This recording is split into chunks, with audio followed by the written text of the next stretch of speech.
Hello everyone, this is Anna Blackwell, .co.uk. Oh, that's not your name. Do check it out. Do check out annablackwell.co.uk. You see all of Anna's adventures. But we're going to talk about kayaking, which you know a little bit about now. I do. How do you know about kayaking? Last year my friend and I tandem kayaked from London to the Black Sea in Romania, which was 4,000 kilometres through 11 countries and 5 capital cities across Europe. And it took us 5 months. It was 150 days of kayaking. It's an epic journey. Yeah, it was pretty epic. Were you, before you embarked on this 4,000 kilometre journey, how much kayaking had you done before? I've done little bits here and there. So on summer holidays and things like that, I had done, half a day or a couple of days. But this was this in kind of, I'm guessing, kind of what's the word I'm looking for? Not kind of shallow water necessarily, but calm waters, like a lake with the sea. Yeah. Not across. Sort of good conditions. On sunny days. Sunny days. Summer. Yeah. This was not that all the time. No, it definitely was not. Right. No, we sadly couldn't pick and choose the sunny days to paddle on. To deal with whatever was thrown at us. So all conditions. Ish. Yeah. But rough weather, calm weather, too hot, too cold. Yes, we had it all. In fact, the training, so we had 6 months of training before we went, and that was during the lovely winter and spring that we had in 2018, where it snowed a lot in March. So there was a couple of days where we were literally having to break the ice on the river as we were paddling along, and having snowball fights and things like that while we were kayaking. So we're talking to the right person. You've done loads of it. So, as you know, we have lots of trips around the world, which include some kayaking, maybe a day here and a day there, or there are kayaking trips. And so, if you're a beginner kayaker, do you have any tips, first of all, for anyone who's never been before? Yeah, it's much easier than you would think, to be honest. As I said, I hadn't done that much kayaking before this trip, and I survived. Didn't injure myself, didn't capsize or drown, nothing like that. You didn't capsize at all during the. So there was one moment, but it doesn't count as a proper capsize. Okay. Is what I'm telling myself, because we had.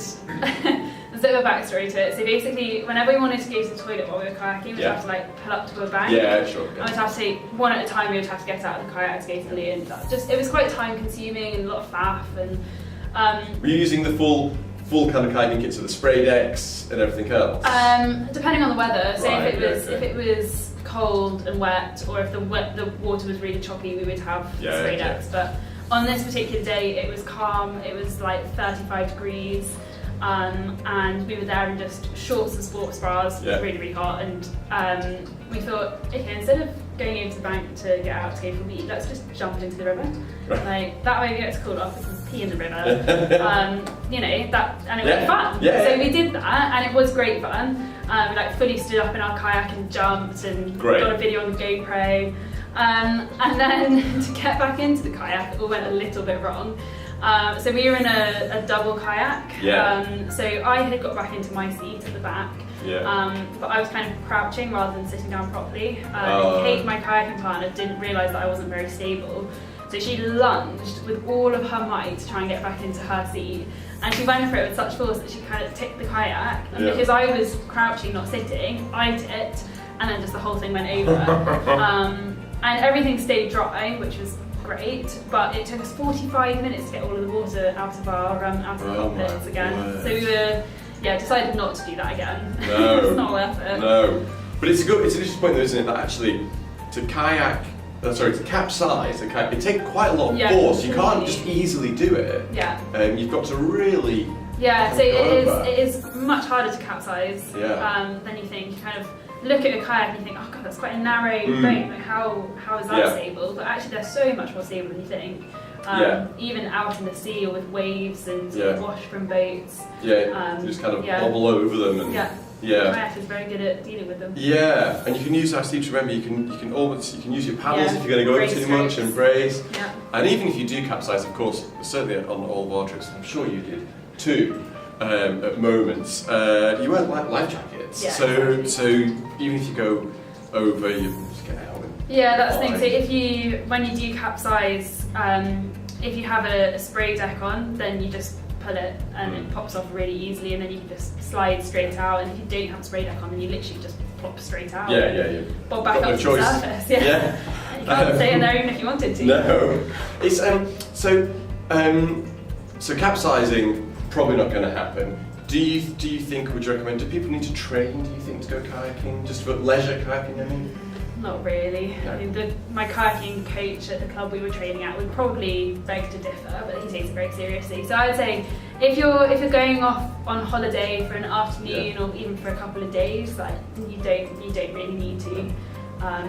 You can do it so leisurely, word, but in a very leisurely manner. Yeah.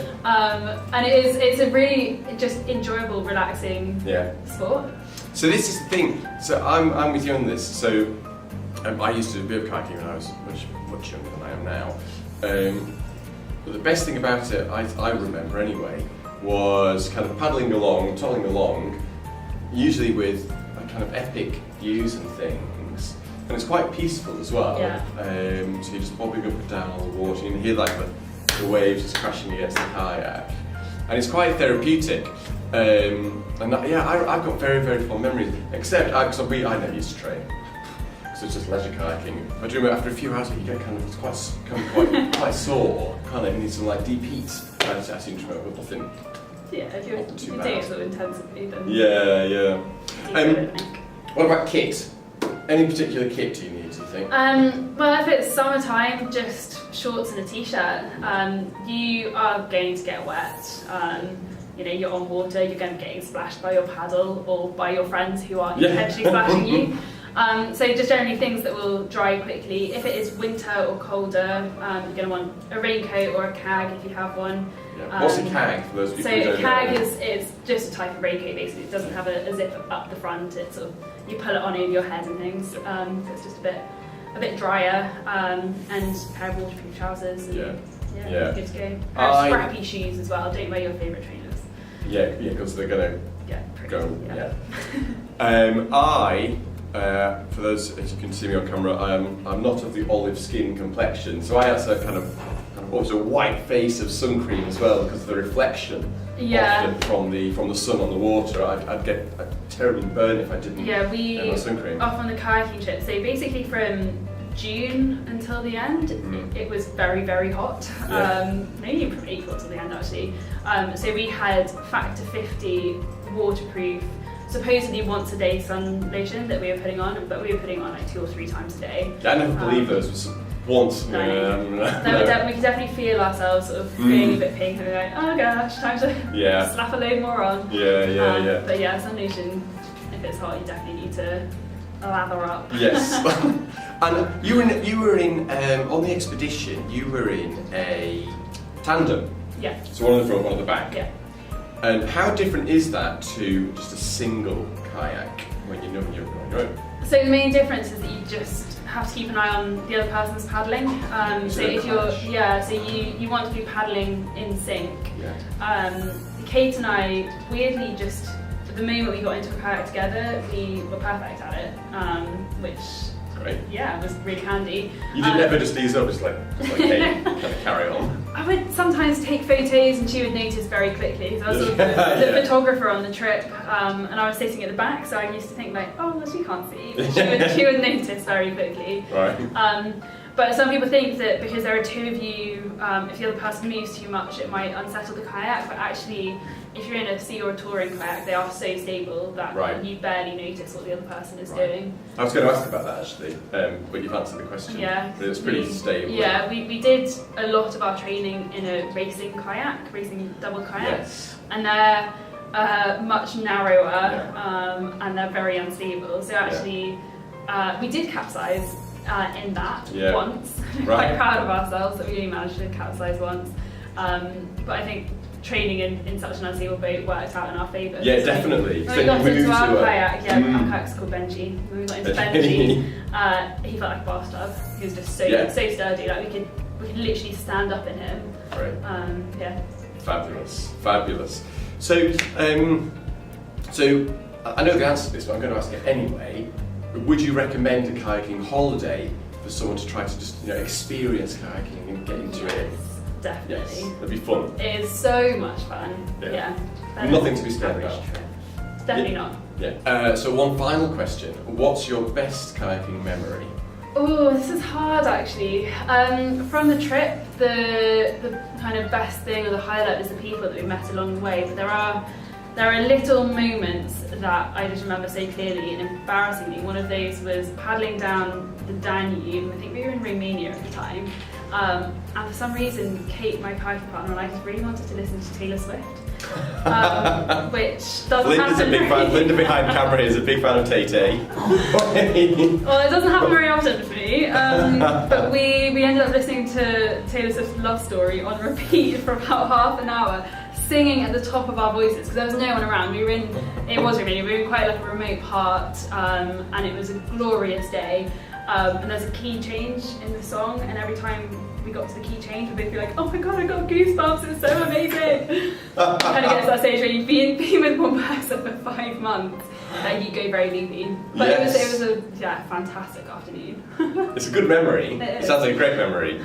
So, on that bombshell, we'll say thank you to Anna Blackwell, annablackwell.co.uk. Oh, by the way, you've got some adventures potentially coming up, which I'm guessing are going to be featured on your website. They will be, yeah. So I'm off to Africa for the whole of March, doing a road trip with my friend, driving through South Africa, Botswana, hopefully Zimbabwe, and then into Mozambique, which will be fantastic and very different from what I've done before as well.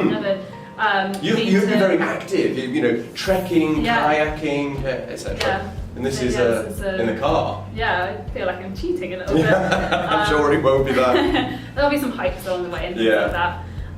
So I've got that, and then hopefully I'm planning a trip up to Arctic Scandinavia for a 3-month solo trek through the Arctic wilderness. That sounds absolutely fantastic. Yeah. So keep an eye out on annablackwell.co.uk. Thank you for coming in today. Do take a look at our kayaking trips, and if you do decide to book, remember to take your Tay-Tay CD. We might give some away. Thank you very much.